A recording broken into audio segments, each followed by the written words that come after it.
పళని క్షేత్రం మహత్యం గురించి తెలుసా? తమిళనాడు దిండిగల్ జిల్లాలో ఉన్న పవిత్ర క్షేత్రమే పళని.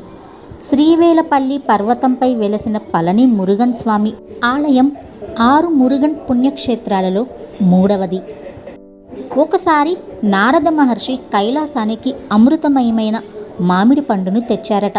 దానిని గణేశుడు, సుబ్రహ్మణ్యుడు ఇద్దరు అడిగారు. అది చూసిన శివుడు వెంటనే ఇద్దరికి ఓ పరీక్ష పెట్టాడు.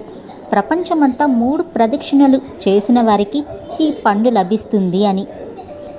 సుబ్రహ్మణ్యుడు నెమలిపై ఎక్కి లోక ప్రదక్షిణకు బయలుదేరాడు. కానీ గణేశుడు మాత్రం తల్లిదండ్రులైన శివపార్వతులను 3 సార్లు ప్రదక్షిణ చేసి వారే ప్రపంచమని భావించాడు. పండు గణేశుడికి దక్కగా కోపంతో సుబ్రహ్మణ్యుడు పళని పర్వతానికి చేరి తపస్సు చేశారట.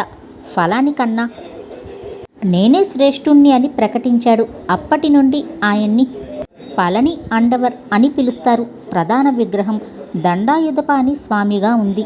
ఇది కావేరీ నది యొక్క ఇసుక, పాలు, నెయ్యి, తేనె, గుడ్డ పసుపుతో తయారైన నవపాషాణ విగ్రహం. ఆలయం 700 అడుగుల ఎత్తైన పర్వతంపై నిర్మించబడింది. భక్తులు 693 మెట్లు ఎక్కి లేదా వించ్ ట్రైన్ ద్వారా ఆలయానికి చేరుకోవచ్చు. పళని పంచామృతం ఈ ఆలయ ప్రసాదం. 5 ద్రవ్యాలతో చేసిన ఈ నైవేద్యం ఆలయ ప్రసాదంగా అందరికీ లభిస్తుంది. ఇక దర్శన ఫలితాలు: అహంకారం, కోపం తొలగిపోతాయి. జీవనంలో శాంతి, ఐశ్వర్యం కలుగుతుంది. మురుగన్ కృపతో మనోభిష్టాలు కూడా నెరవేరుతాయి. పళని యాత్ర కేవలం దర్శనం మాత్రమే కాదు, అది మనసులోని అహంకారాన్ని విడిచే సాధన. ఈ ఆలయ దర్శనం చేసిన వారికి మురుగన్ స్వామి యొక్క అనుగ్రహం తప్పక లభిస్తుంది.